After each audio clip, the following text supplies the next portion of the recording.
Welcome to the MasterYourMix podcast, helping engineers, producers, and artists create professional recordings and mixes, even from home. I'm your host, Mike and Davina. Let's get started.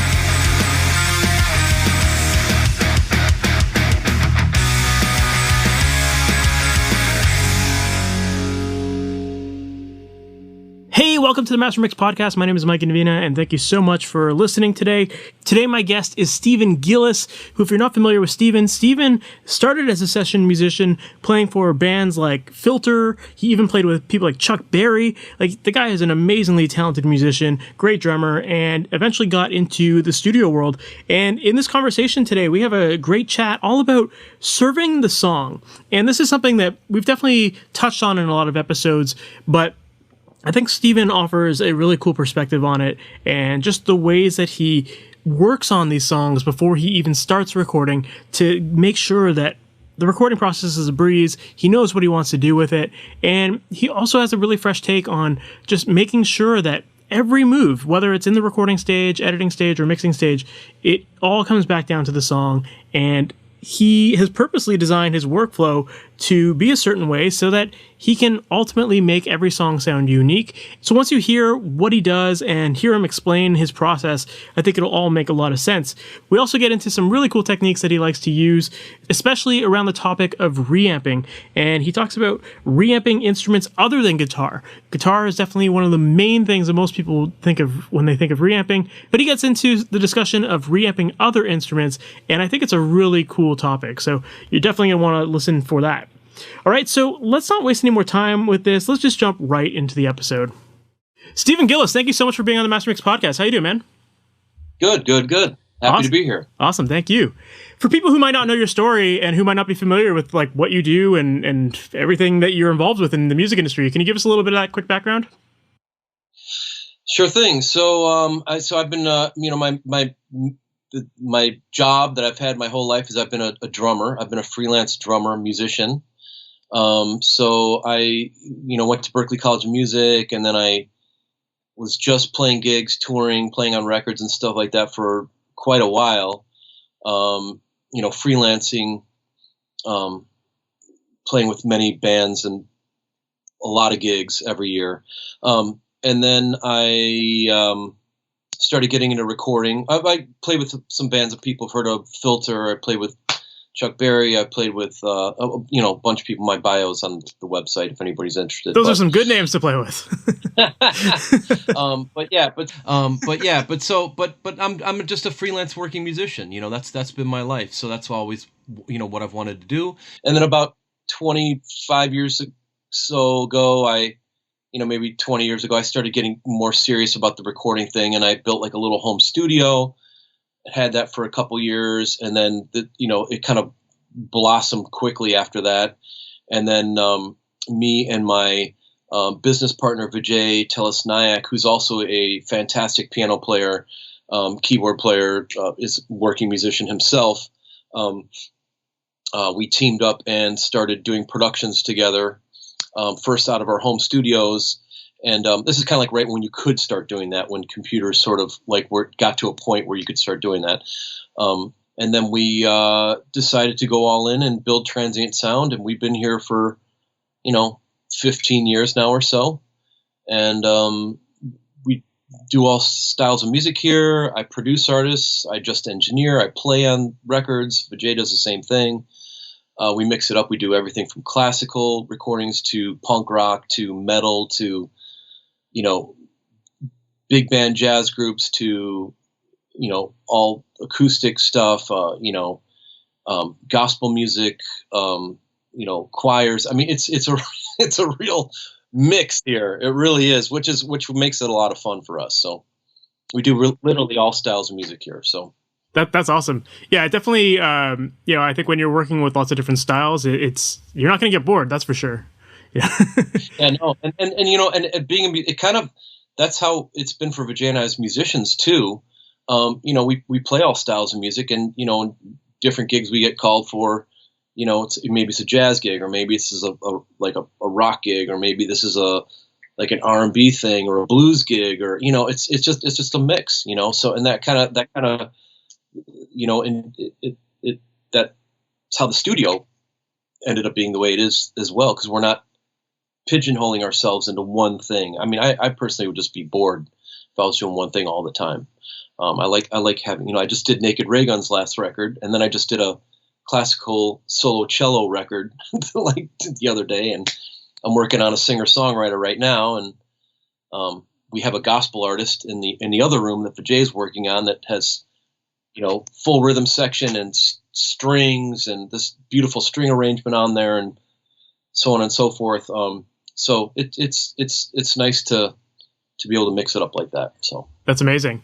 Yeah, I mean, it's interesting because I feel like most people these days tend to really niche down on a specific genre, and they're kind of known for being good at that one thing, right? And it's like they only want to attract those kind of people. So I was actually really curious to know about that, and like, why is it that you chose to have such a diverse clientele? Was it just because you felt that allowed the studio to stay open easier, or was it that like you just wanted to legitimately just work on a bunch of different stuff?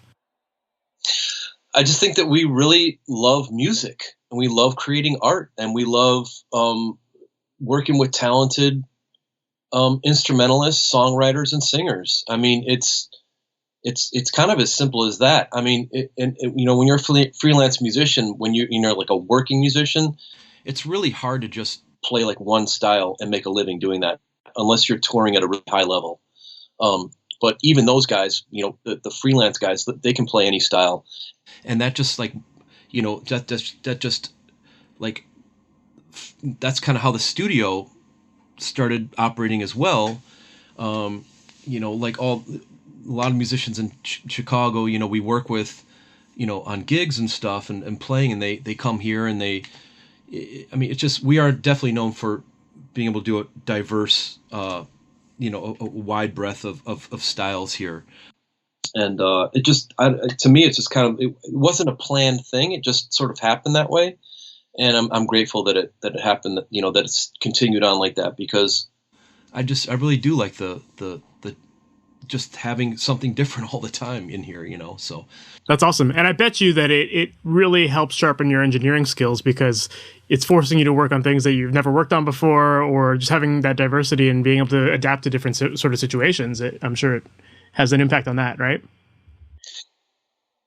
Absolutely. You're gonna record, if I'm producing a like a rock band or a metal band or whatever, I'm gonna have a certain sonic impression in my mind that I want to realize, But if I'm, recording a string quartet for a classical record, it's completely different than that, And I think understanding how those disciplines are different and yet are also similar in ways is kind of a fun and cool thing to spend time doing. For sure. So. Yeah. Well, I'm curious to know, like, because you could focus on one genre, and we see this all the time. People just focus on that one genre, and there's certainly a lot that you can learn even in just one genre on its own, right? Like, let's say you're in like the metal world or whatever. Like, there's a lot of different trends happening. There's a lot of different technology happening. So, how do you find, like, what's the process like for you to keep on top of those musical trends and all of these different genres? I don't know. I just think being immersed in music like 24/7, 365, like my whole life, I think that keeps me exposed. But I do think there's certain fundamental things like that kind of never change, Like, I mean, recording drums, I don't think is some huge mystery. I really don't. I mean, you have a really good drummer, you get the drum sounding great on the floor, and then you select microphones that are going to capture those drums in the way that you're hoping for them to sort of, in the best possible light for that recording. And then knowing that you can manipulate just about anything post, you can, you get this incredible acoustic sounding drum set, and then you can completely, tear it apart and sonically you can completely, do something completely different. So, but I think the source and starting a certain way, I think is kind of universal. Well, that's an interesting point that you just brought up. You had mentioned the idea of, you can manipulate any sound in post. And I know that there's some people use that as like actually like a crutch to some degree, right? Where it's like, they don't worry about getting great tones at the beginning because they're like, yeah, I can just mess with it later. I can add samples later. So there are a lot of people that look at like this digital technology as like, I can do whatever after the fact. I don't have to get it right at the source. So I'm curious to know, like, what's your process look like? Like, I'm assuming, I mean, you're a pro at this, so I'm assuming you're getting amazing tones right at the source, right? Yeah, I think that you gotta, I think I always like when I'm producing, an artist or whatever, I tell them that, it's like we got to go through the alphabet. We got to go from point A to point B to C to D to E, all the way down the road, and we can't skip a step. And so you got to kind of try to do it the best you can at every step. So I mean, if I'm not happy with how the drums are sounding, like the way they're tuned, or there's weird. I mean, that's what I'm recording then. I don't want to do that. So I want to try to get it correct, like where it's feeling right, where it's, and there's the sonic thing. And then there's also, more importantly than the sonic thing, is the performance and the parts and the arrangement and the song and the getting that performance captured, to me is that, that's above, I don't want to say the word Trump, but it's above the word, it's above the sonic picture, so sonic picture is super important, but if something lives on top of that, it's the song, the performance, and the music itself. I mean, there's many great songs that we know and love that don't sound great, but we don't care because we love the song and we love the performance, So while you want to do everything you can, to capture that sound as best as you can, I think having that be the most important thing above the performance and the song and the arrangement and all that, and the artist, the comfort level of the artist when they're trying to perform, I think, you got to prioritize, I think, a little bit, but they're very even, but you got to prioritize a little bit. Of course. So I would assume then, having heard you say that pre-production probably plays a big role in the productions you work on, right? Absolutely. And so when I'm producing, yeah, we get together, we deal with the arrangements, we figure out the right key for the singer, we figure out make sure the tempos are where the vocals lying in the best spot. This is if they want to do that. Some bands I work with, are essentially self-producing, and I'm just trying to capture and be creative on the sonic end to the best of my ability, but everything that I produce, yeah, I mean, I'm in there on the song level. I mean, I'll be at the rehearsal space with them before we start working, so, to work, what are we actually going to record here?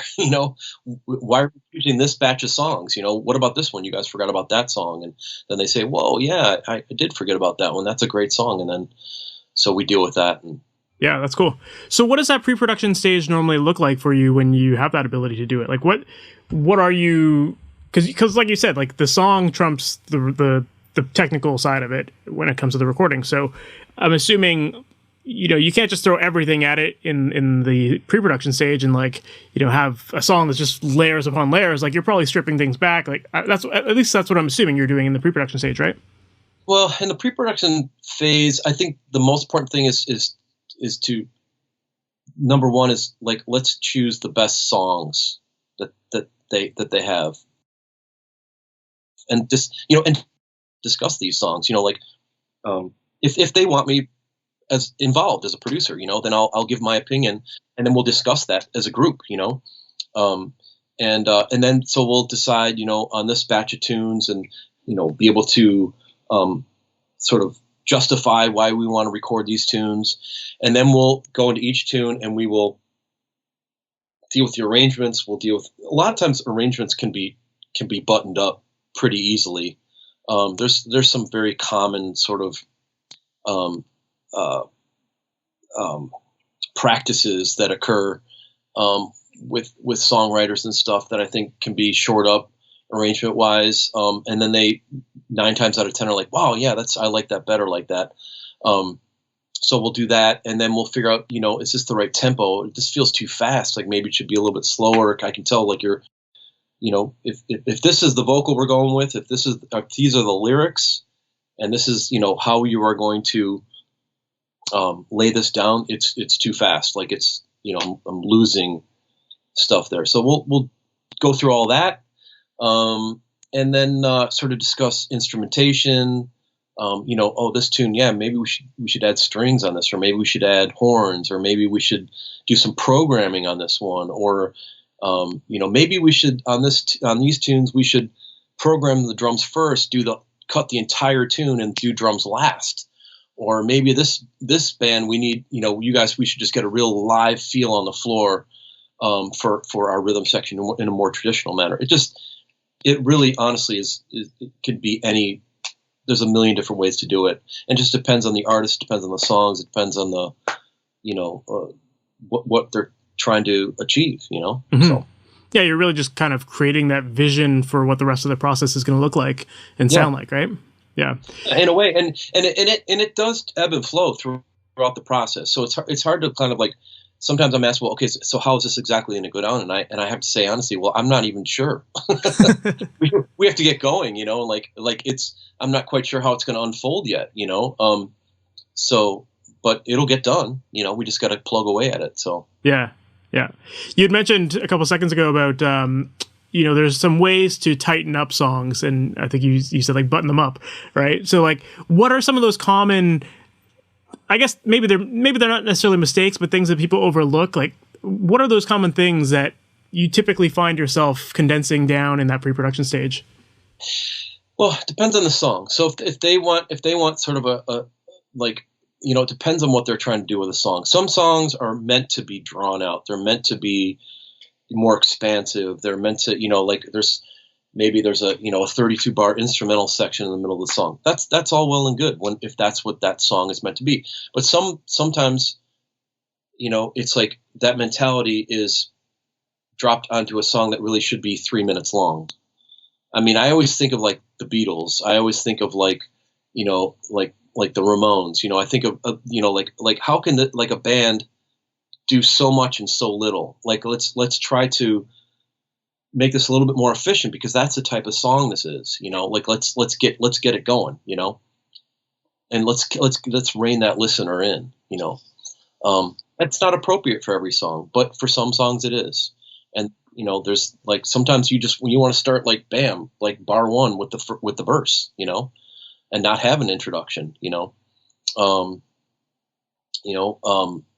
certain tricks I think are like, a lot of times a songwriter will, if they're working the tune out on their guitar, they're, kind of getting this habit of like, on the downbeat, they're, let's say they hit the chorus and they play the first chord of the chorus, and they're kind of delay the vocal because they're getting their key center from hearing that first chord. And I think about all the songs where, like maybe there's a singer in a band that doesn't play an instrument, and that lead vocal leads the band into the chorus. And I think of how epic those songs are. So sometimes it's like, well, what if we shifted this melody over, and you led the band in, and, the band was, like you were the leader of the band on the chorus here, as opposed to the band dictating, what's going on there. So there's just little things like that. And I think sometimes they can be helpful, Yeah. I think that's really cool. I hear a lot of people make suggestions about pre-production on this podcast, and no one's ever mentioned that about like the leading with the vocal thing.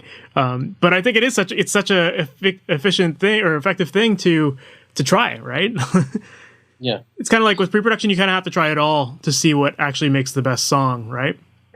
I mean, there's no rule. There are no rules. There's no one thing is better than the other. It just is a case by case basis, and opinions. Everybody has a different opinion. So, what my opinion is, an artist I'm working with may love that opinion, or they may not, and then we kind of go from there. So there's no right or wrong. It's just kind of like there's suggestions, and it's like, how can we put this in the best possible light? How can we, have this band and this song and your vocal in the best possible light? So absolutely. So then, in your opinion, what makes a great song?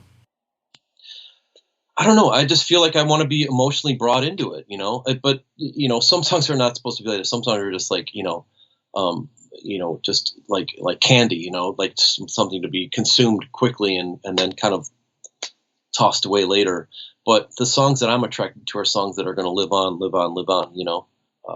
That's kind of, what I'm interested in a lot of times. I like it, even with my production. I'm always hesitant to, use the latest like bleeps and blops from the computer, within my production, knowing that in a year it's going to be corny. I'd rather just do things more like in a way that are that will date things less. I'm not sure I always achieve that, but I do consciously think of that. Like how do we make this be cool in 15 years? And last. Why are these Beatles records or Zeppelin or like Sam Cooke or I can go on and on and on. Why are these records still cool? And because there's classic elements to them, that they're not. They're focused more on the song, I guess at the end of the day, as opposed to the trickiness of the trickiness of the programming, which there's a huge art in that. So I'm not discounting that whatsoever. But for me, there's a band I just did, Nasty Snacks, or like a horn band, R&B band, and these guys are all amazing players. It's like at the end of the day, they roll in.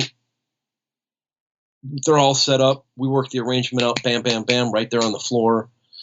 And then, and to me, it's just kind of like, you can't go wrong. Great players, great songs, classic sort of sounds.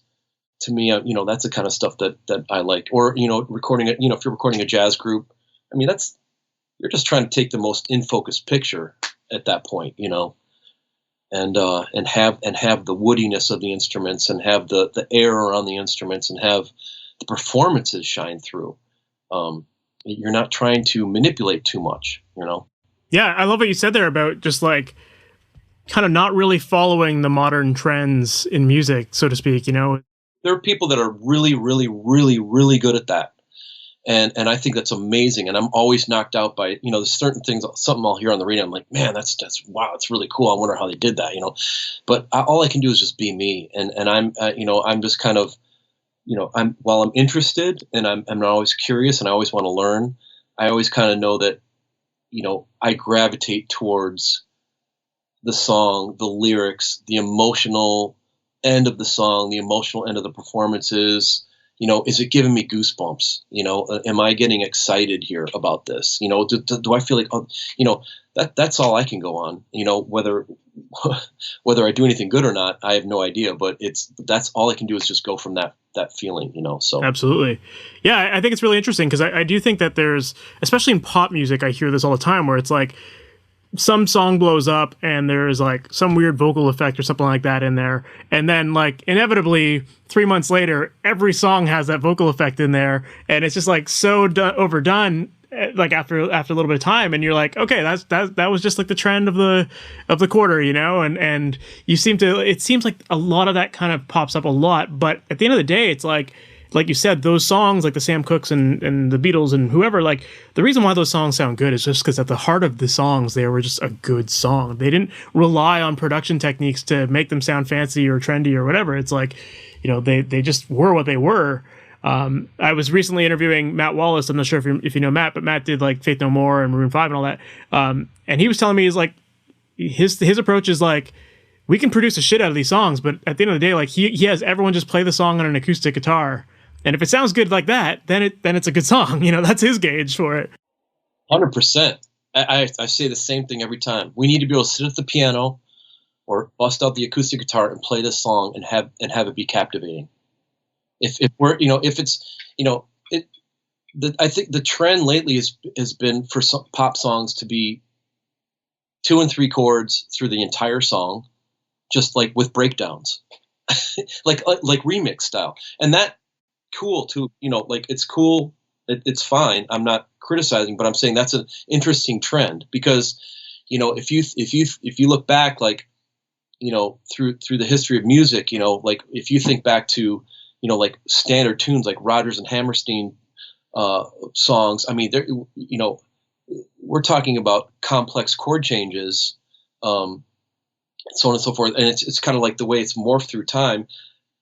I'm not saying that you need to have complex chord changes to have a good song, but I do think that, it would be nice maybe sometimes if, the verse changes and the chorus changes were different. That might be kind of cool, or like if you had an actual bridge to the tune. You don't have to, but I think musically it's nice to be able to explore. I know you can change your vocal melody over these same chords, even though, like, if it's the same chords over the verses it is a chorus, so through the whole song. I know you can change the vocal melody through that and make it different. That's fine. But, I guess maybe we could have different chord changes, unique chord changes for the chorus, Most of the time that's how it is for the stuff that I work on. But every once in a while, a very simple three chord song is what we use, and it works great. I just think the trend lately in pop music is interesting to me because there's a lot of that where there are no changes in the song. It's just it's like you hear the verse and that's it. That's the rest. It's just like an endless loop. Yeah. I totally find that with a lot of pop productions these days. It is really just that loop, and then the bridges tend to be like some featured artists to like basically shake things up a little bit, and you're not hearing the same singer and the same, it's usually the same loop anyway. It's like the music hasn't changed, but all of a sudden you have this new singer in there that changes things up, and that's like the big thing. But like all the classic songs that we all know, it's like those have had changes. Those have been exciting. Like there is a difference between the verse and the chorus and the bridge, and it's really taking you on a journey in each part of the song, as opposed to just like saying the same and then all of a sudden the bridge is like kind of like almost maybe sometimes a throwaway or something like that. I don't know, maybe I'm just judging it too harshly, but it just seems like there's a little bit of laziness maybe with the musicality sometimes. Yeah, I mean, I want to be clear. I don't want to sound like I'm criticizing that approach, because there is some really incredible creative stuff happening in the pop world that I'm just like, wow, that's really sonically amazing, and wow, that's great. But for me, the stuff that I spend my time on, I tend to, it's more in the vein of what we were just talking about, where it's not going to feel like a trend. I kind of, it's hard for me to do those types of productions. Yeah, I agree. And I have in the past, but it's not something where I don't feel like my heart is there. Yeah. So yeah, I agree. And I also want to clarify too, that like, I think there are, like you said, there are a lot of people that are doing modern pop music like that. They're doing it very well. And I think it tends to come down to like the vocals and the execution of the choruses. Like, they'll add lots of layers in the chorus. And a lot of times you don't even realize that you're hearing the same loop over and over again, because they've just so masterfully crafted this chorus vocal stack, and like wow, this sounds different, but it's the same loop, right? So I mean, people that are doing that, it is an art, and it's not easy to do, that's for sure. No, absolutely not. It's incredibly complex and creative. So there's no criticism there. It's just, what I spend my time doing is just a little bit different than that, So. Yeah. I also think too, like when you're a musician, you pay attention to those things a little more than the average listener. Like I was recently chatting with my wife about, like, I heard some like Maroon 5 song or something come on, and I was like, man, these guys are so good at making like the same loop makes like go 3 or 4 minutes, and it's like amazing, but like it's the same loop, but they've mastered these choruses. And she's like, oh really? Like I didn't notice. Like it's just a cool song, so I think that stuff all stems from like house music and techno music, and like back in the day when DJs would do remixes. That style kind of, I think, emanated from there, and it's now like pop music, in a way. Hip hop is a whole different discussion, with how creative that can get, and interesting that can get. So, but yeah, absolutely. Well, based on everything we've talked about so far, and I know that you and I chatted a few days ago, and we were talking about this idea of like serving the song. Like it's very clear that when you approach your projects, the song is king, and you are always thinking about what's the best way to serve that song. And we've obviously talked about the writing side of it here, but I'd also love to get your insight in terms of like serving the song from an engineering standpoint. And when it comes to like mixing and all that stuff, how would you say you go about serving your songs in that mixing stage? Well, to me, I'm always kind of thinking about mixing the whole time. So like I'm thinking about how this song is going to wind up sonically. so from when I'm tracking, so that's kind of like always in the back of my mind. However, like for instance, like when I'm working on a production, I'm just coming out a stereo pair on the board, and I'm just totally working in the box. I'm just worried about, spending my time focused on the parts, on the performances, how I'm recording. Certainly if I'm doing guitar overdubs, I'm focused on that. If I'm, tracking bass, or if I'm, overdubbing a string section, I'm just focused on it. It's all totally in the box. However, in the back of my mind the whole time, it's like, I'm going to spit this out on the console eventually. And, I want to feel like when I spit it out on the board, it's like every element is like recorded really well, and has the feeling that the console isn't going to manipulate it, like there are plugins that can manipulate things much more severely than a console can. So, like the Decapitator can completely, flip a sound, inside and out. The board isn't necessarily going to do that.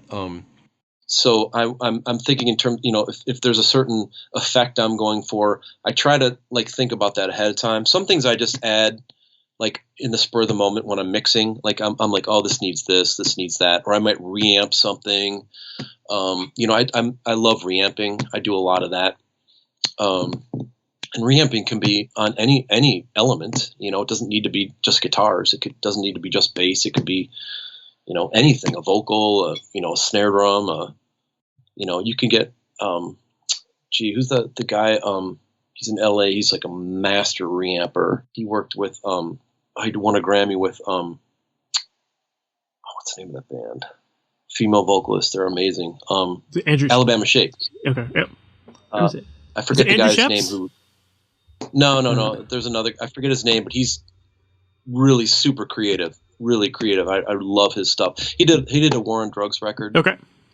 He does a lot of reamping, he's way more involved in that than I am. But I do love to reamp elements.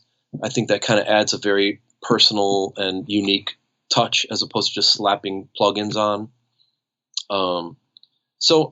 It's just you can be endlessly creative in the mixing and in the sonic manipulation aspect of your song, of your mix, so yeah. The Beatles did it. Sure.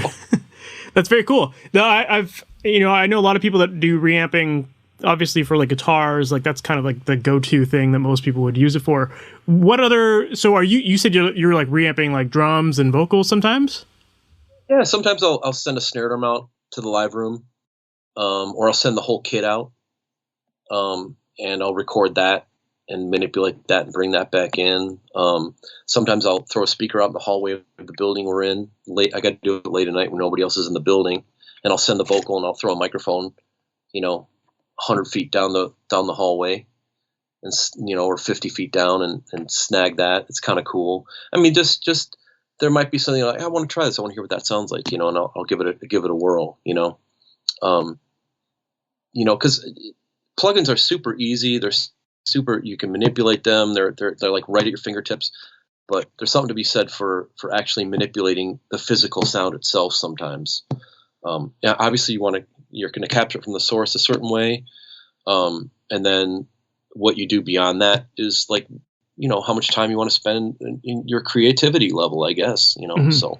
Well, I know you're a big analog guy, so it kind of makes sense that like you might not rely on the plugins as much when you can have fun playing with the analog stuff and do it organically, Yeah. There's certain plugins that have come along that are just like, I'm like, wow, this is life-changing, like Fab Filter and stuff. Incredible. There's so much Decapitator. Come on, it's amazing. Devil Lock, it's great. How can you survive without Echo Boy anymore? I don't know. I'm so used to it now. Like, it's great. It's funny how like, certain things just become a staple of our sound, right? We find the plugins that we love, and that eventually just becomes our new tool, right? That we use on everything. And which brings me to another point. I remember you and I were chatting the other day about how you're not a big fan of using templates when it comes to mixing.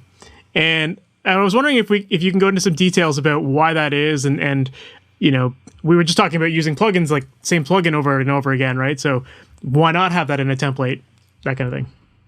Well, it's an interesting because I'm mixing right now and I efficiency wise, I was actually been thinking about it recently, and just for the routing, like getting to the console, I am snagging from like a template from that just for the routing, so I don't have to redo everything from scratch.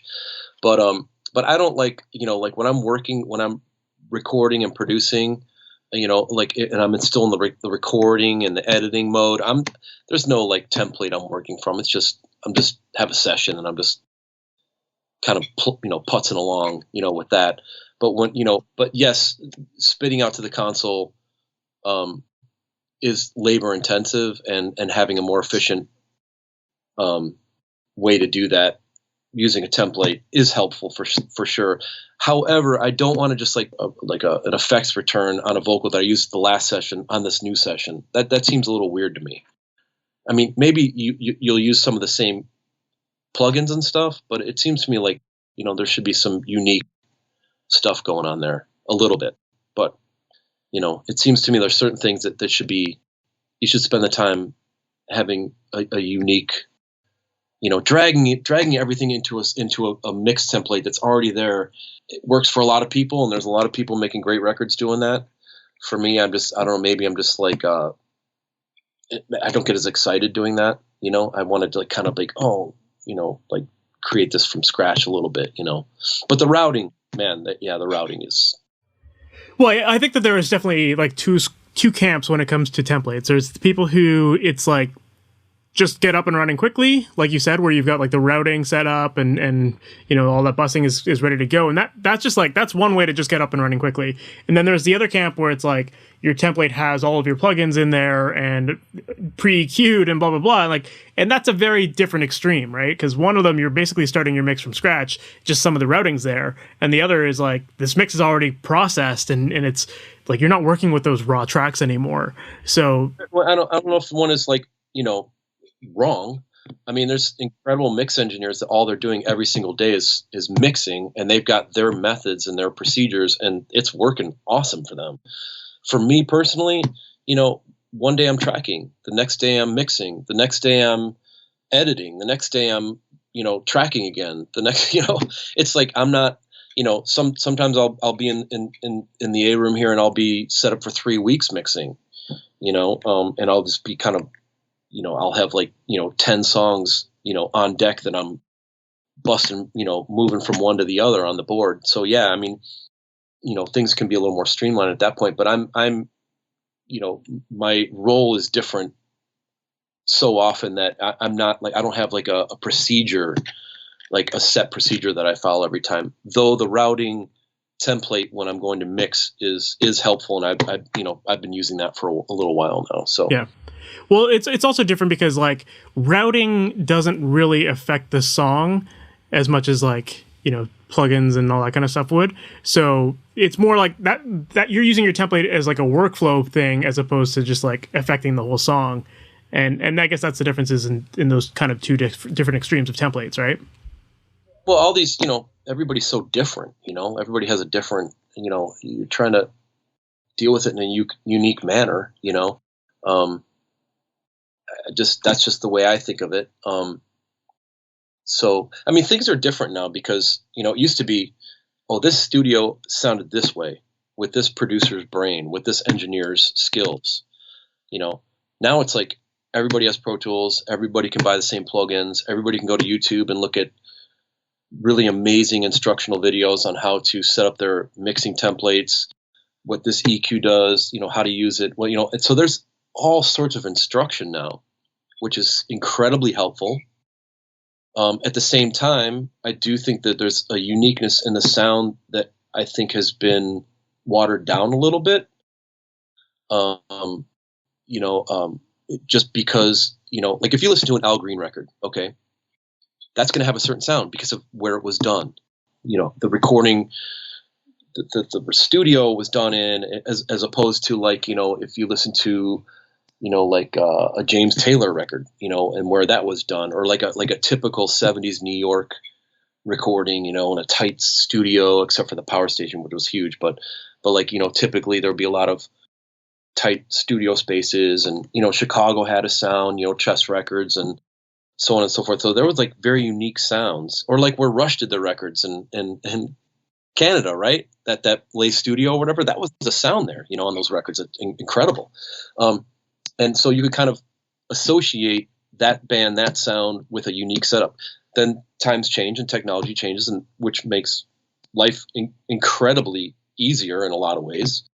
And I just think that, trying to stay, maybe that's why I'm just still like really stuck on the console, because I don't want to just be in the box. I'm doing more things in the box now than I ever have, which is not a lot, maybe 10% of the things I'm doing. But I'm just stuck in the mud on the board, and I want to like take a little more time on it. That just works for me, this is what I like, so. Yeah. It's interesting how you were saying that different cities kind of were known for their own sound. And I think that a lot of that has to do with the fact that back in the day, there were only so many studios, like so many big studios that everyone was recording at. So arguably you could say that these days there's actually more of a sound because so many people are recording from their homes. So every room is going to sound different. But I think what's different about it is that so many people are using the exact same plugins and the same samples and all that kind of stuff. And that's where that like kind of sameness happens, Yeah, you could say that. Yeah, you could say that. I just think there were less choices, and so that dictated a certain approach, so it is what it is. And what's interesting about this is all the, a lot of producers and engineers are trying to get, like, have been into this, capturing like a throwback sound, like a sound of yesteryear, now. So that's interesting too. But it's all, to me, fashion, like production, the sonics of recordings, it's like fashion. It just is constantly changing, but the song is never, like, a great song is going to be a great song by a great artist, with lyrics that mean something to people, I think will always be fashion. So yep, I agree. Yeah, it all comes. This whole conversation has just come back to like the idea of like really serving the song in every aspect, and I think that that's so important. However you get there. One thing that you've mentioned a couple times, and obviously I can see it on the video, you got this big SSL behind you. I know that you're definitely a big analog guy. You love to mix on your SSL, and on the topic of like templates and workflow and efficiencies and stuff like that. What is it about that SSL that has made you stay in that analog domain versus going entirely digital when there are so many advantages in digital? I guess there's advantages for both, right? But why have you decided to stay in that analog world? Man, for me, to my ear, for whatever it's worth, I just feel like it's an infinitesimal sonic experience on the console.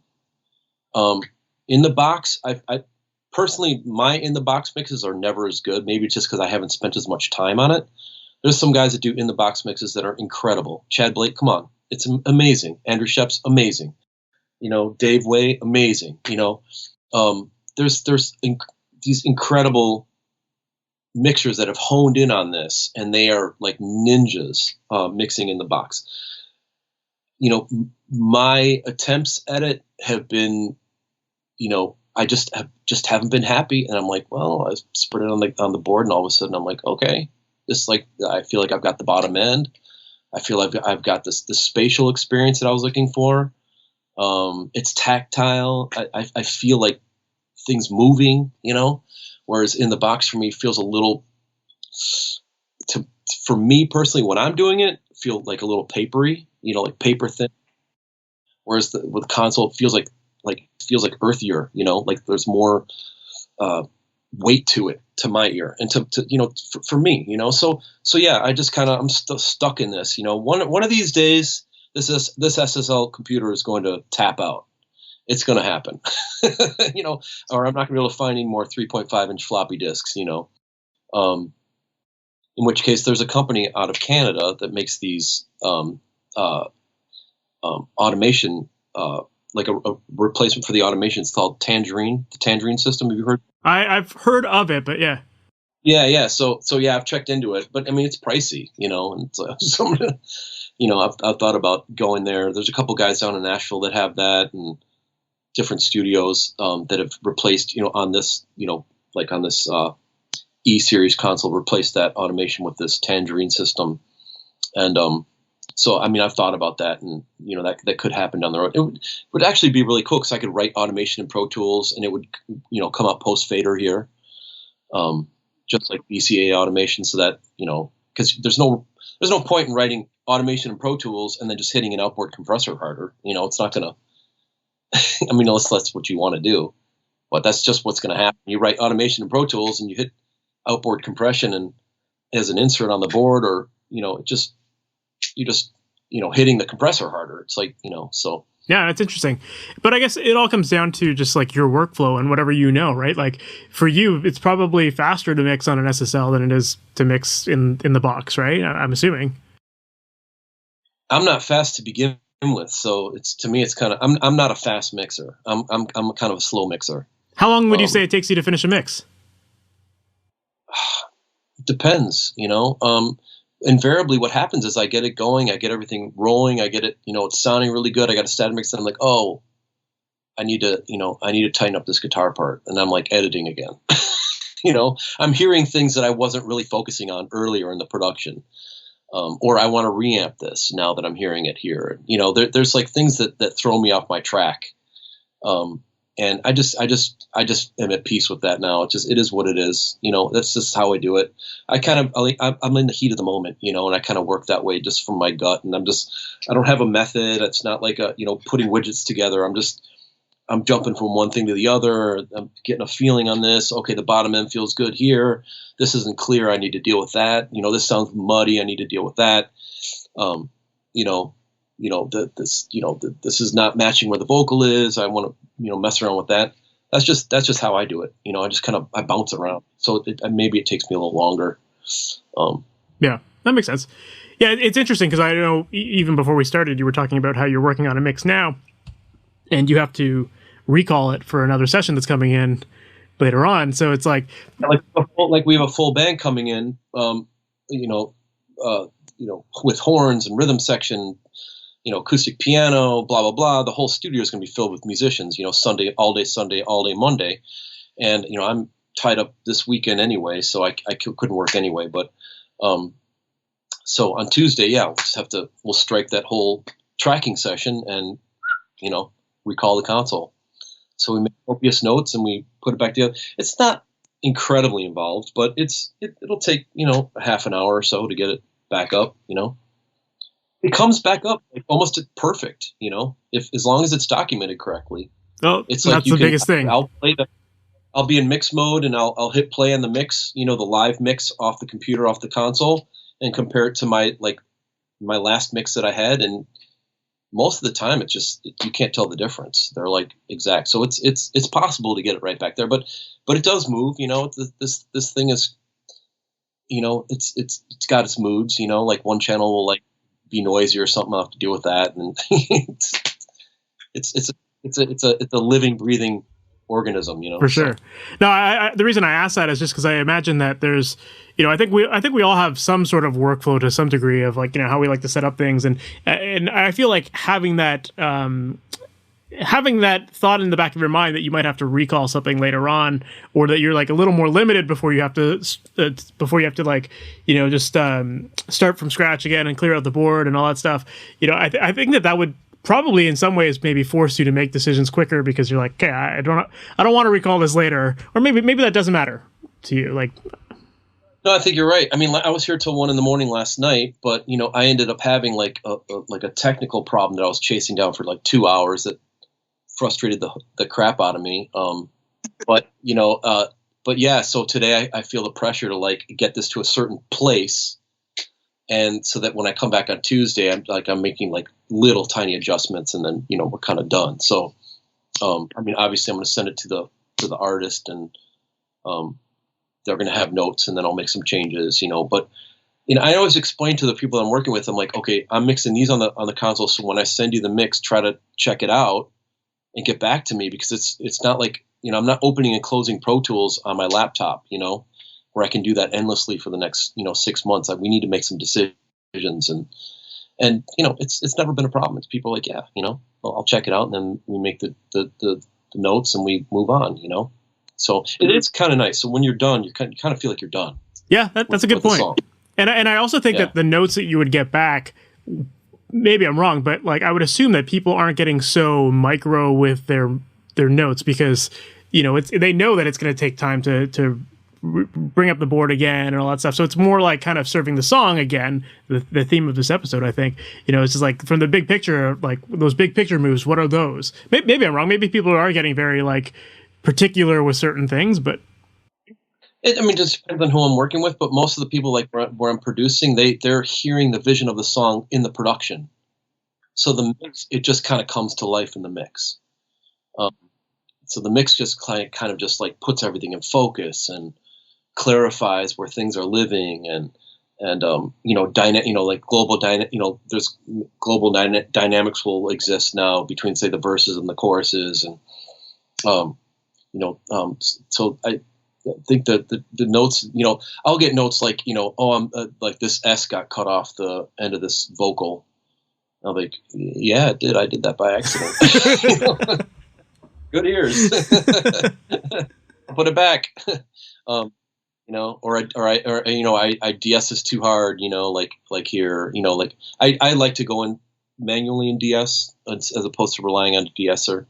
So sometimes I kind of overshoot it because I'm like, well, this is going to get hit like, 2 or 3 times with compressors, after this. So I'm assuming you use like Melodyne or something like that for that, or are you just literally like fading things? Yeah.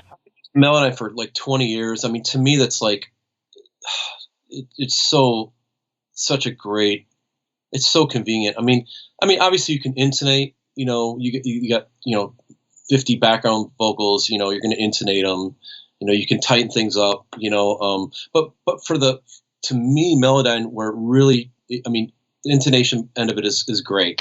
Because I don't want things to sound auto-tuned. That's not what I'm going for. I want things to sound very natural.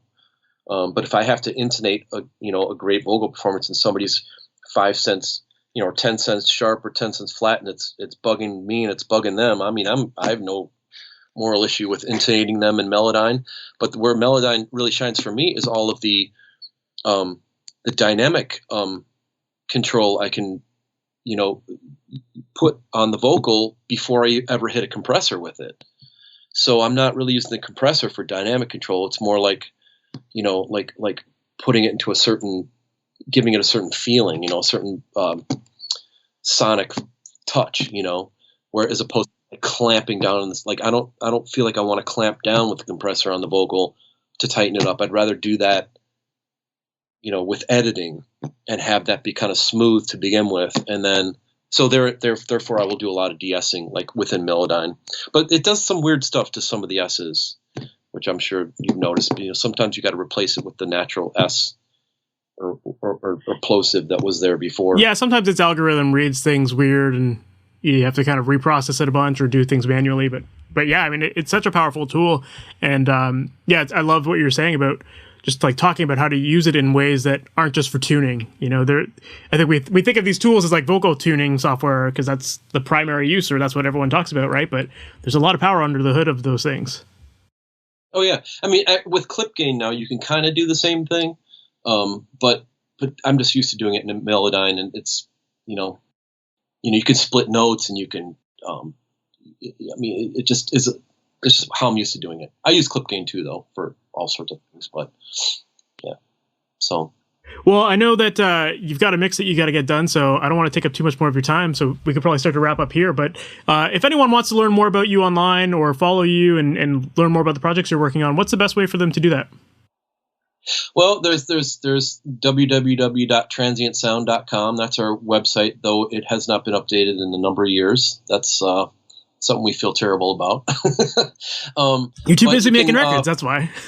Yeah, you could Transient, Instagram, Transient Sound, or me personally at Transient Man, Facebook, Transient Sound Recording Studio. Those tend to be more updated with stuff. It's just easier to update those on the website. And there's a bios and stuff on all that stuff, I think so. But yeah. Cool. And lastly, are there any cool projects that you're currently working on right now that you might be able to talk about? Well, I just finished doing the last Naked Raygun record, which just came out like a month ago, and that's called Over the Overlords, and that is their first record in 30 years. Crazy. Yeah, but like, for instance, they're so hugely influential, and I've been working with them pretty much exclusively for. They've done all the recordings with me since we built Transient Sound, and that they're just, to me, those guys are just incredible human beings, and their music has like influenced so many bands. Like, for example, like Dave Grohl interviewed them on Sonic Highways, interviewed Jeff Pezzati, the singer, and that was Naked Raygun was Dave Grohl's first show that he ever went to in Chicago at the fair. And that's the band that he saw that made him want to become a musician. So every chance he gets, he's endorsing Naked Raygun. So their new record is pretty cool. It's very, it's atypical is what I can say. But there's very classic songs and things that you would expect from them within there. So there's that. Right now I'm working on this singer-songwriter Mike Mio. He's got a bunch of songs that are coming out that are going to be really good. It's just a whole mix of stuff. I just did a classical record. This Canadian composer, Guy France, Gifrants. That came out not too long ago. You check that out. Totally classical. Awesome. Live. Yeah. Acoustic. So, yeah, that's kind of a mix of stuff that's going on right now. That's wicked. Awesome. Well, I'll have to check out all of those. Yeah. Great, man. Well, Stephen, thank you so much again for taking the time to do this chat today. Yeah, a lot of great advice in here, and I think a lot of people will take a lot of this stuff and if they're implementing it into their mixes, I think they're going to get much better songs as a result of it. So thank you for sharing all that. Oh man, it's been a pleasure. Thank you so much. So that was my interview with Stephen Gillis, and it was a great conversation. I love what he had to say, and I love hearing his process. I thought it was really cool once he started talking about reamping, how he likes to approach that, and I like the idea of trying to get more organic sounds rather than rely on plugins. And so it was cool to hear how he likes to reamp drums, reamp vocals. Those are things that not too many people actually do. So it's a pretty cool trick to try. And I think it's something that makes the process of engineering even more fun, right? You can have fun playing with all the tools, playing with the different rooms, and ultimately, it's going to get you a really nice organic sound rather than relying on a lot of plugins, which most people typically do. So yeah, that was a lot of fun. I hope you enjoyed that episode just as much as I did. And if you did, please make sure to subscribe to the podcast. That way you're notified of all new episodes as they go live on Apple Podcasts, Stitcher, or wherever you listen to your podcasts. And also, if you haven't yet done so, definitely make sure to check out MasterYourMix.com. That's where I help musicians with home studios create professional pro-sounding recordings from their homes. And on that website, I've got tons of great resources designed to help you out understanding the recording, editing, and mixing process.